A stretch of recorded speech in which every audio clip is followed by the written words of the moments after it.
Tän numerolla 16 Yhdysvaltain parin vetää todella hyvin.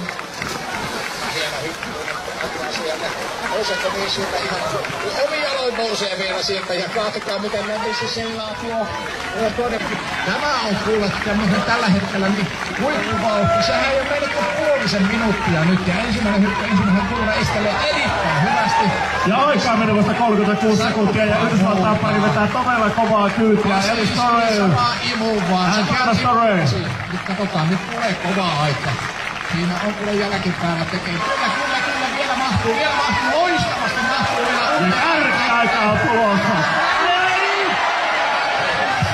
Voi rehveli.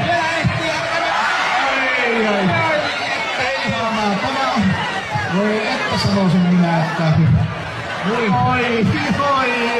Sihdillä ohjassa tapahtuu viimeisen kuivaesteen äärettömän ihanasti tulee. Mitä dramatiikka, varma kärkiaika menee. Kisat on vähän tämmöisiä.